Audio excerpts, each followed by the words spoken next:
Museums are very, very important because only by museums you will learn more about the ancient history, culture, and civilization. But not all of the museums are dedicated to ancient history. We have also some modern museums.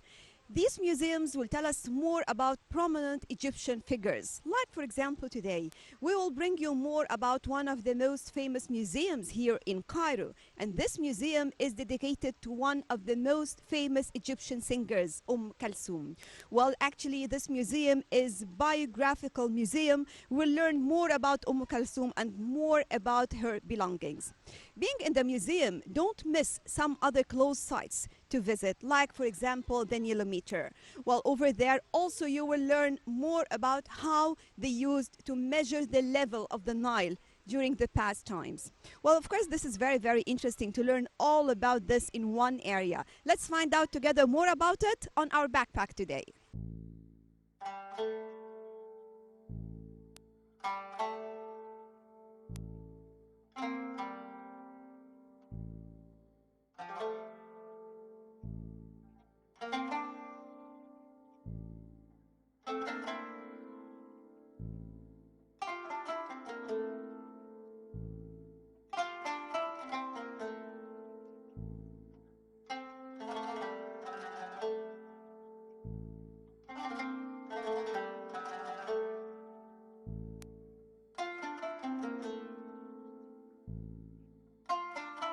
In Egypt, the river Nile creates a fertile green valley across the desert. It was by the banks of the river that one of the oldest civilizations in the world began.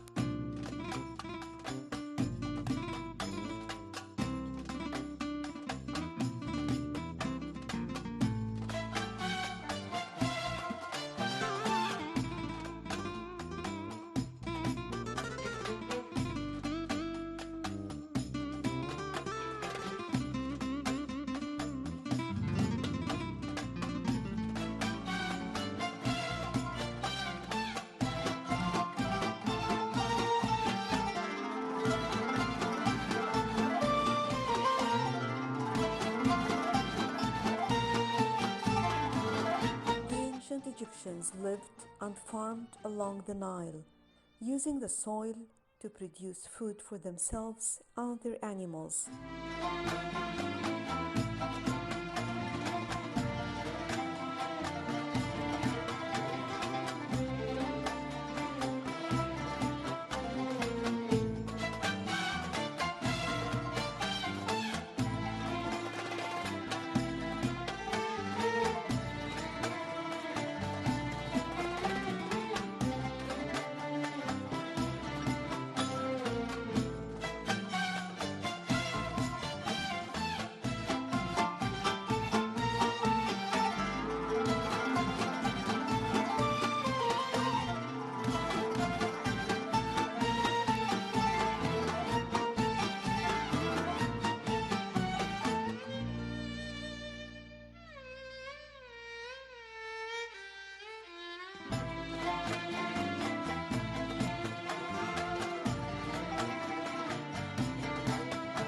Today, we will stop by some of the important sites to visit that are located on the River Nile.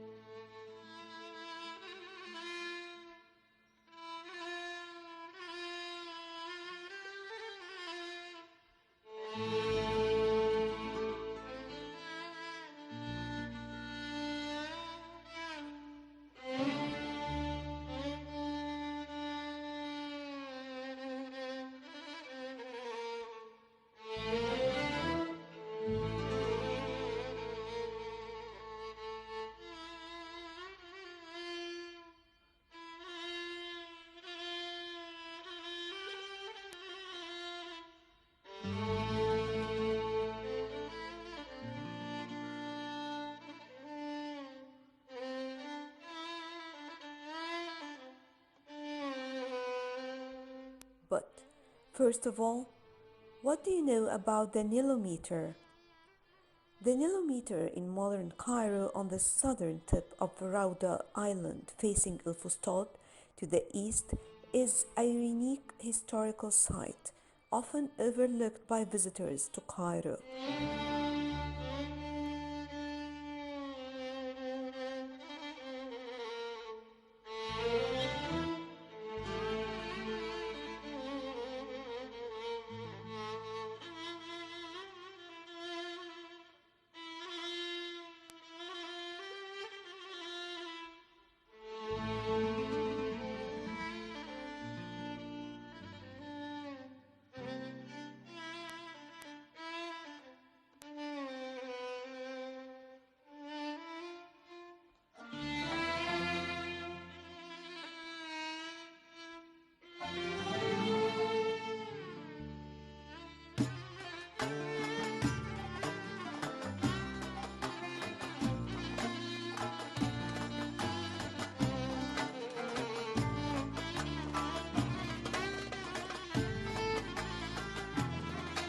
It has the properties of being one of the oldest structures in Cairo, built after the Arab conquest, as well as having a link to Egypt's pharaonic past.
This millimeter is in Arabic known as miqyas or miqyas Nil.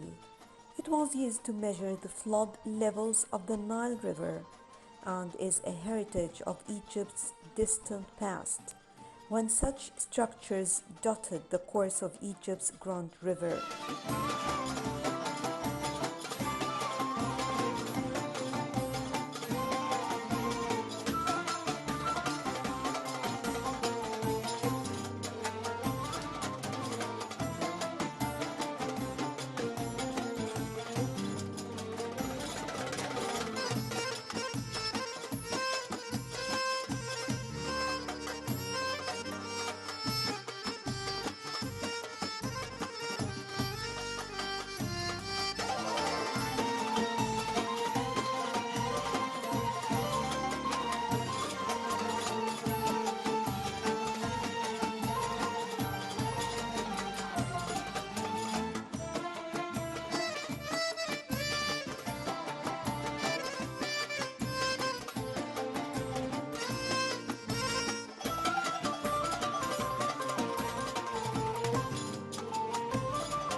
These types of devices continued to be useful up until the modern era when the Nile was tamed by modern dams. During August and September, it was used to regulate the distribution of water as well as to compute the levy of taxes paid as tribute by Egypt to the Arab Caliph, since the generosity of the Nile was in large part an indication of Egypt's prosperity. It was built by order of the Abbasid Caliph al-Mutawakkil under the direction of Ahmad ibn Muhammad al-Hasib at the end of his reign in 861. This Nilometer is a somewhat more sophisticated instrument than earlier examples, such as the one on Elephantine Island in the Nile at Aswan.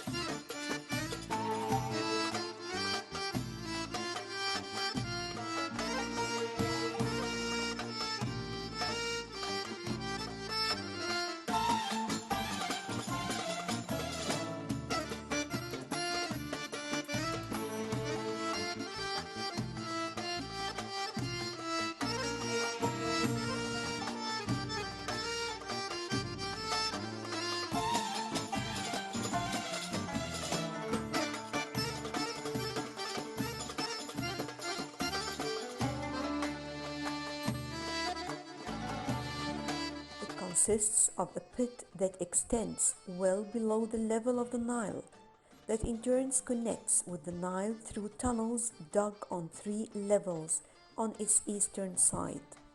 These tunnels are now blocked off from the Nile so that the Nilometer no longer functions. The pit, which is lined with stone, is circular at the bottom and rectangular at the top, and is accessed by a staircase on the interior walls.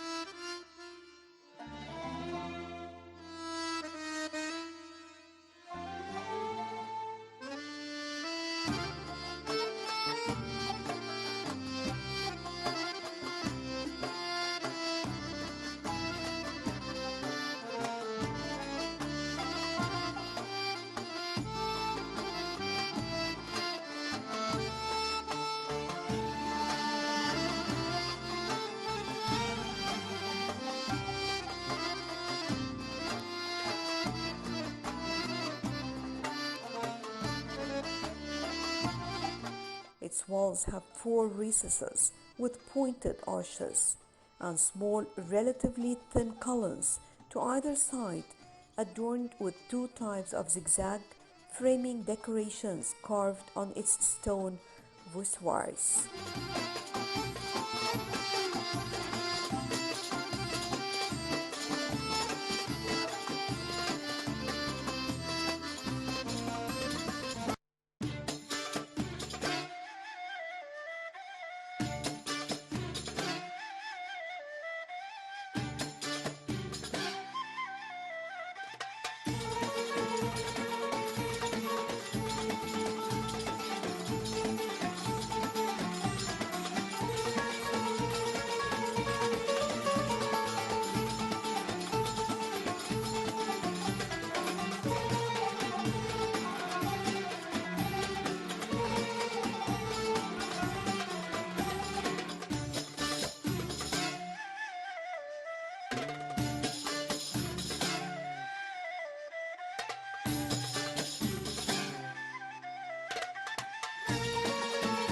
In the center of the pit, a marble octagonal column with a Corinthian capital that rises from its depths, surmounting a milestone.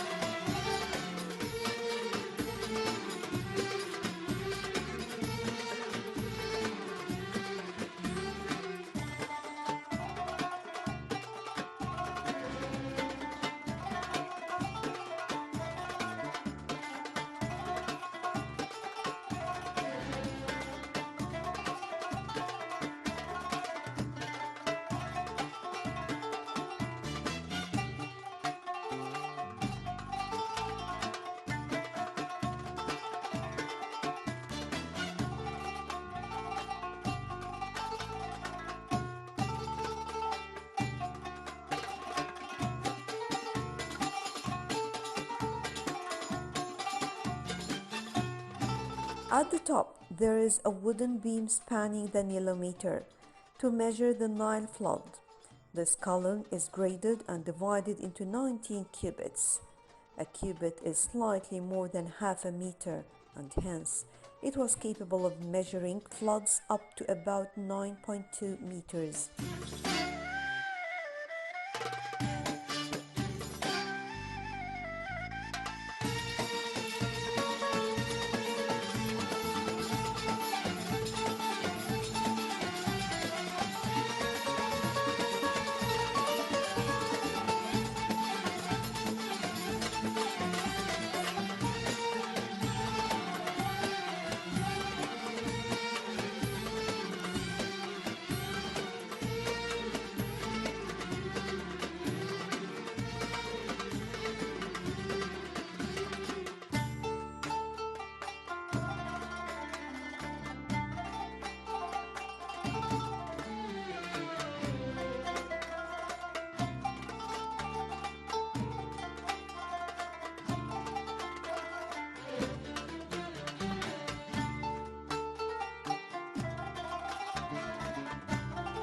The flood that this Nilometer measured was both important to the rulers of Egypt as well as the whole population.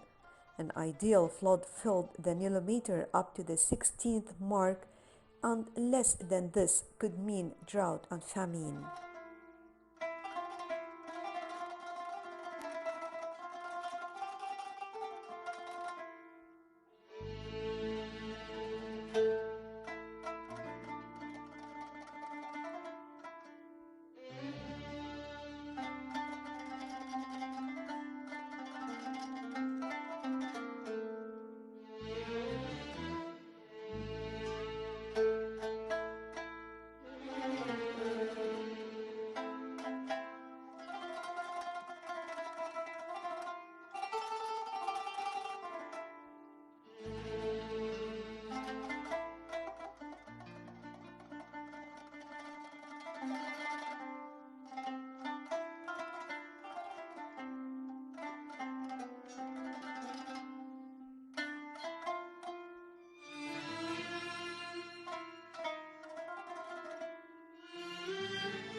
On the other hand, if the measurement exceeded the 19 cubits, a catastrophic flood was at hand. In the days prior to the expected flood, this column would be anointed with saffron and musk in order to help induce a good water level.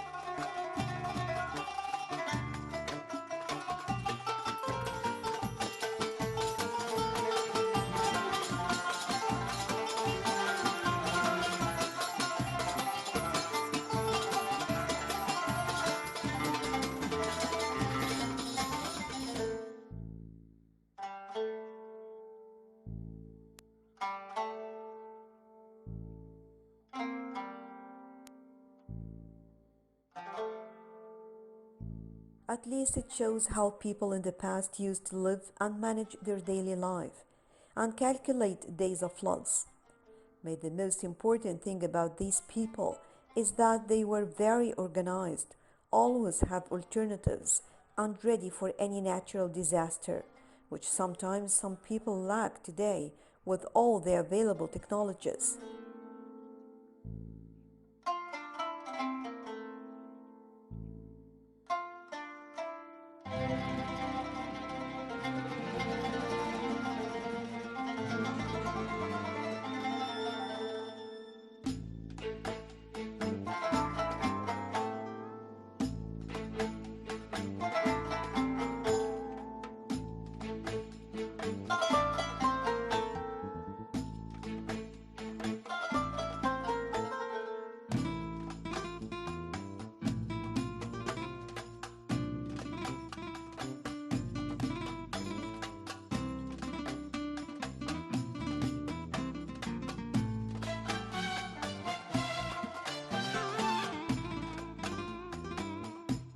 If you have time, just try to stop also by Kulthum Museum, another landmark, but in singing.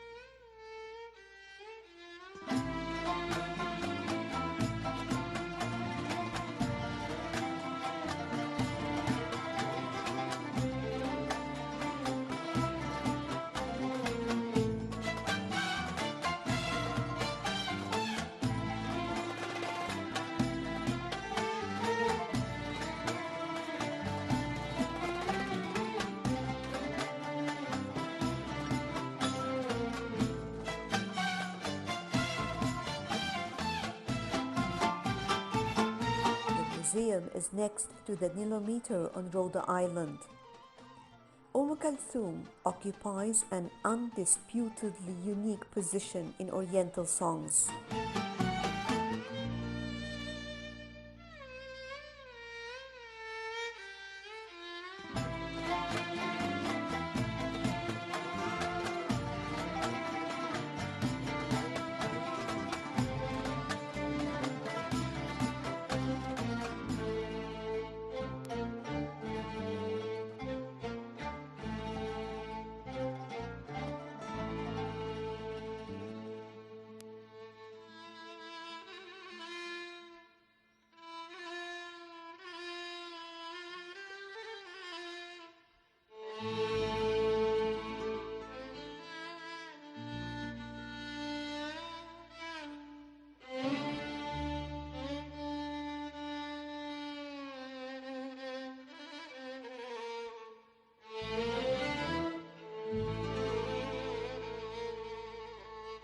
She was known in Arabic as Kawkab al-Sharq or Star of the East.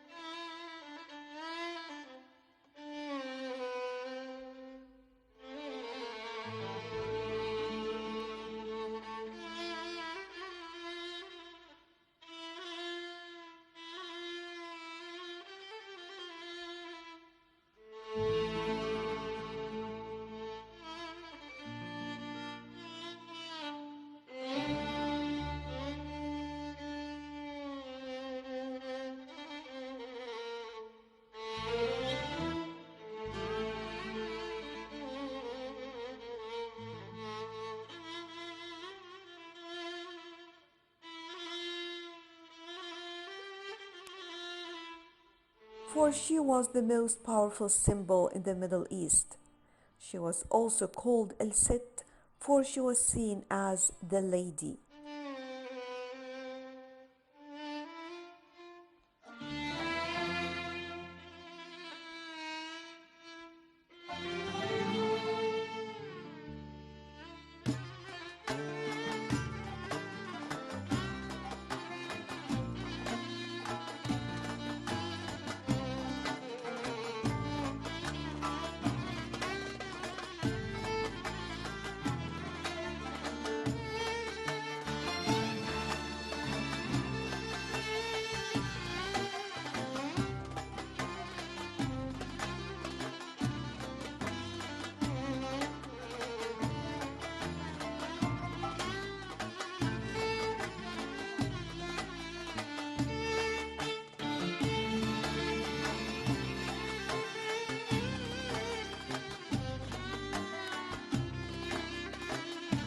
Regarded as the most gifted female voice of the 20th century. She had a popularity that knew no boundaries and was as phenomenal as was her voice. Not only was she considered a legend in the Arab countries, but her voice also reached many parts of the world at a time when Arabic music seemed like a mystery to much of the Western world. She was born into a poor family in a small village east of the Nile Delta in 1904. Kulthum was the youngest of three children and lived the normal, simple life of the country. As a peasant's daughter, she grew up under the influence of religious instructions. Kulthum was taught religious chants from her father, an imam or Quran reader at a local mosque, as a kind of education. With time, he became impressed with her keen memorization and the astonishing strength of her voice.